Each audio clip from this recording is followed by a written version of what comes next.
Ayan. Magandang hapon guys. What's up? So ito lang ang ating short na recording para lang may report sa inyo or ma-share sa inyo yung journey ko this Q2. Papakita ko sa inyo on how did I go through the 4.5 million pesos na quarter 2 na gains ko using shadow technique and the scalping technique na ginagamit ko. So if you're ready, diretso na tayo dyan, of course. So first and foremost, una, nagtitrade kasi ako ng multiple accounts ng mga private clients ko or my friends. So meron kaming mga shared profits doon. Itong i-share ko sa inyo is more into yung profits ng manual trading.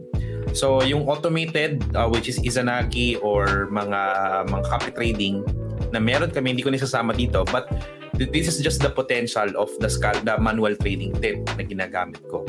So the strategy I'm using here is shadow technique, that's one. And then pinakamaliit na kapital na hinahawakan ko is starting 500,000 and all the way up to 6 million per capital. So halo-halo na dito kasama yung mga accounts ko. So ito siya. So marami siya. So una, first page tayo. Ito lang to. Diretso na tayo dyan sa mga profits na yan. So first is etong page 1, which is yan. Papansin niyo, my first account is $1,200, 6.5 and almost 1 million.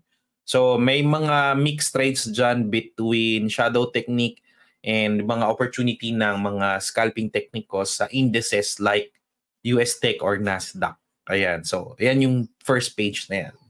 Second page, yan, kung papansin mo from that $16,000, itong pinakamalaki na to, 6.8 and $5,108. So yan yung kinita dyan. Page number 3, konti lang naman to guys, so okay, just stick with me. Okay, 6,639, 839, and 675. So papansin nyo guys, nire-reset namin yan every month or every 2 months or every quarter. Nag-withdraw ng profits. So para ma-compile namin din. And at the same time, binibigyan nila ako doon ng blessing doon, di ba? Okay, so ito pa yung, which is the last page, which is 830, $1,200 and $5,247, no? For this account. So, kinompile ko yan, all these screenshots. Ito siya itsura nito. Yan. So, papansin nyo, ito, wini-withdraw talaga. Actually, meron yung isang client namin or isang friend namin na wini-withdraw na lahat yung 5 million niya na capital. Buti nga, bago niya wini-withdraw, just to give you a context, kasi kailangan niya gamitin yung pera. Bago niya wini-withdraw, guys, nakabengga pa siya ng mga almost 300,000 dun sa account. Ayan. So, overall, ito yung mga accounts na yan. Hindi ko na sinama yung iba, kasi pero ang hirap ilagin lahat at screenshot lahat. But ito usually yung mga malalaki din eh. So di ko na sinama yung mga ginawa ko this June na meron ako account isa sa isang broker na ginagamit ko na just to test the new strategy. Di ko na rin din sinama dito yung mga automated. So but kasi for me napakagandang result na to for my Q2. So I managed to add all of them and ang nakakatuwa dito guys is almost $80,000 siya.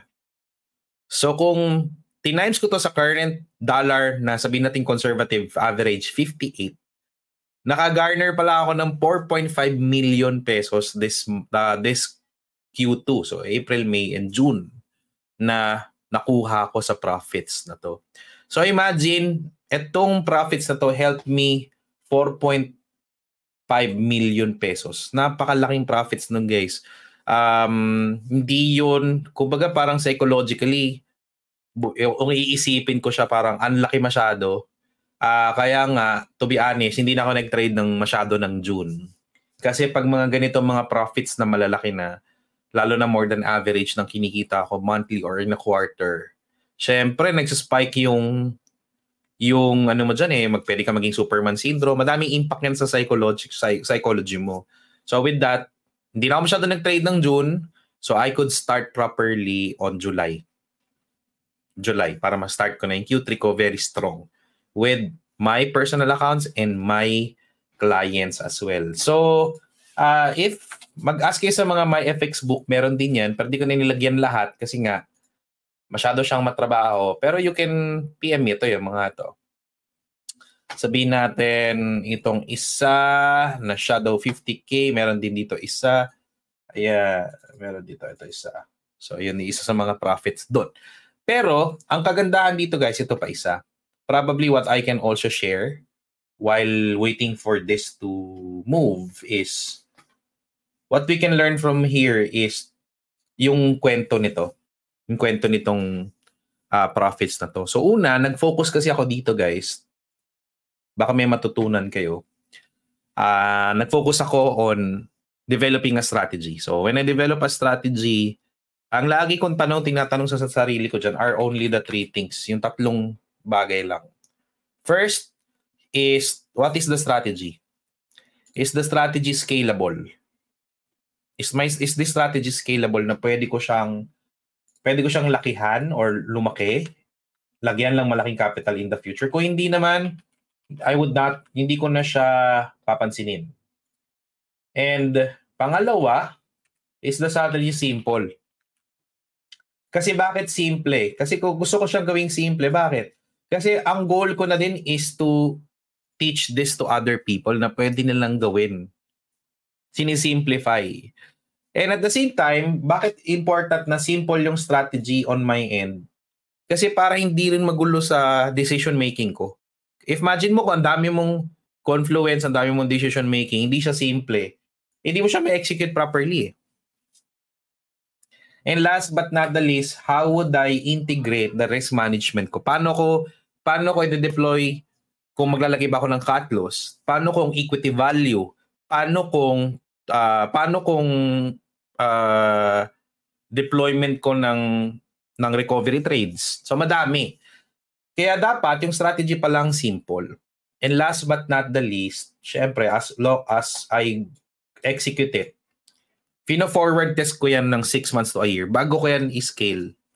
Bago ko yan i-deploy sa totoong pera. So lalagyan ko muna 100,000, 200,000. Then after a year, pwede, maganda yung data. Sige nga, how can I deploy more risk management on this? Para protected din yung psychology ko. So that's how I formulate a strategy, how I kumbaga parang paano ko to is-scale, because maraming pwede mag-benefit nito na Pilipino. Kasi imagine kung masyadong complicated yung trading style mo, tapos ituturo mo yan sa iba, or family member mo na hindi naman masyadong interesado sa trading. Diba? Mahirap siya ipasa kaagad. So if ang goal mo simple, una, psychology mo din magiging mas relax. So pag tinuro mo yan sa ibang tao, mas mapapabilis din yung learning curve nila. So tuturo mo na lang yung feelings or psychology. Basta effective sa'yo, Basta effective sa'yo. So with that, I hope may naturuan, may tulong ako sa video na ito. One thing lang siguro, if may one word siguro na may leave ko with this video is this, no? Never chase profits. Never chase profits. Yes, malaki yung 4.2 million. Even ako, nalakihan ako dun, guys. Yung profits ko na yan is even very, very big, no? For my psychology. Kumbaga parang masyado siyang malaki for me yung profits na 4.5 million pesos na nai-garner ko in just 3 months. Nagawa ko siya in multiple accounts. Kasi malaki din naman yung capital nito overall So malaki talaga siya. But hindi ako nakatitok sa profits. Nakatutok ako sa execution ko, nakatutok ako sa risk management ko, tsaka yung state of mind ko bawat trade. Kasi may uncertainty yan bawat trade So dapat dun ka nakafocus and not on the profits. You're focused on the process, on how you will do it and how you will sustain it. So I hope may mga na-impart ako sa inyo. So of course, kung gusto mo naman matutunan yung strategy na ginagawa ko dito, it's about one strategy I'm using here is shadow technique. Punta lang kayo sa shadowtechniquefx.com. So you would know how I execute shadow technique, no? Ito yung website niyan. So, libre lang ito. Libre lang yan to do your shadow technique.